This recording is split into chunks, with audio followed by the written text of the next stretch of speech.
जब राम कृष्ण कथा का गुणानुवाद सुन रहे हैं, जीवन में बदलाव आ रहा है।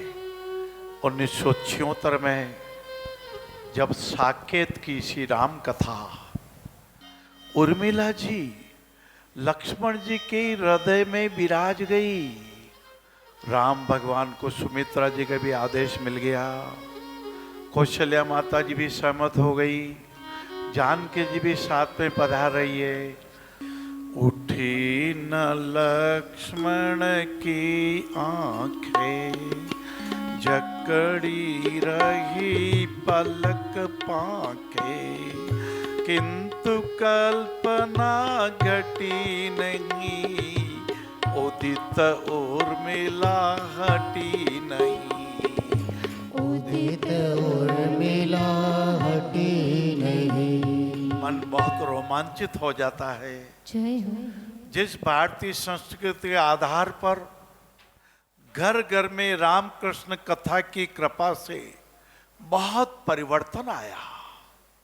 श्री राम को वनवास हुआ, भरत जी पधारे, और जब भरत जी चित्रकूट की तरफ बढ़ने लगे, कौशल्या माता ने कहा था, बेटा भरत रथ में बैठ बेटा, रथ में बैठ बेटा। भरत जी चरणों में गिर पड़े कौशल्या माता के, बहुत रो करके बोले, मैया शीर बल जाऊं उचित अस मोरा, सेवा धर्म परम कठोरा। हे मैया, आपने जो राम भगवान को विदा किया था, तब आपने कहा था, फिर भी है इतना कहना, मुनियों के समीप रहना। माँ, मेरे राम जी तो पैदल पैदल गए, मेरी सीता माता के पैरों में न मालूम कितने कांटे गड़े होंगे। मुझ अभागे की वजह से अरे एक भरत नहीं होता तो दुनिया में क्या कमी रह जाती। भरत रो पड़े, कौशल्या रो पड़ी, और भरत के आंखों के आंसुओं ने राम भगवान के चरणों को भिगो दिया, राम भगवान ने गले से लगा दिया। ऐसे ही राम भगवान के चरणों को भिगोने वाली माँ पतित पावनी गंगा का कुछ ध्यान करते हैं गुरुदेव। व्हाट्सएप के माध्यम से हमारे एक दानदाता जो हरिद्वार में आज विराज कर नारायण सेवा संस्थान को अपना शुभ संदेश पहुंचा रहे हैं, गंगा दशहरा के अवसर पर एक आह्वान करना चाहते हैं कि आज करुणा की गंगा कुछ ऐसे बहे कि कुछ दीनहीन निशक जन भाई बंधु सकलांग हो जाएं। आइए कुछ स्वर आप श्री के श्रीमुख से। और एक प्रश्न भी गुरुदेव, जब प्रथम कुंभ का नारायण सेवा संस्थान ने आरंभ किया था, तो हरिद्वार की पुण्य भूमि पर आपने एक महती संकल्प किया था कि उस धूल भरे मैदान में भी ऑपरेशन करवा दिए थे गुरुदेव। क्या ये भगीरथ प्रयत्न से कम था? रोहित जी, वो तो गंगा माता की कृपा थी, और कुंभ में पधारे हुए संत स्वामी रामदेव जी महाराज और ज्ञानदास जी महाराज, आहा क्या दृश्य था।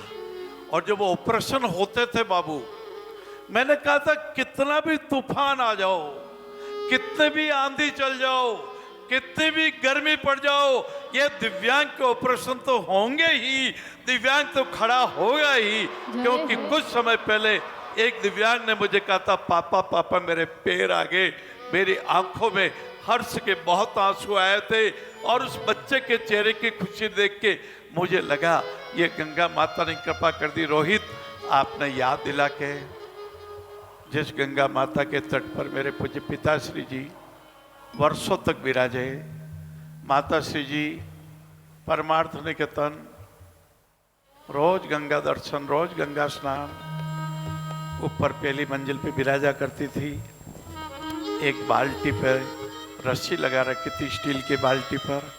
जैसे कोई दिखता, कोई दीन दुखी नीचे जा रहे हैं, बोले राम जी जरा रुकिए, राम जी रुकिए, आप पे भी राम है, आप भूखे लगते हो, तनिक रुकिए। और माता जी 2-3 फुलके, कुछ मिठाई का पी टुकड़ा, कुछ घी लगा के, कुछ शक्कर रख करके और रस्सी के सहारे उस बाल्टी को नीचे उतार देती थी बाबू। और जब वो जो भूखे बंधु रोटी को झीमते थे, माता जी को लगता था नारायण भगवान अन्न ग्रहण कर रहे हैं, अरे! नारायण भगवान भंडारा कर रहे हैं। जय हो जय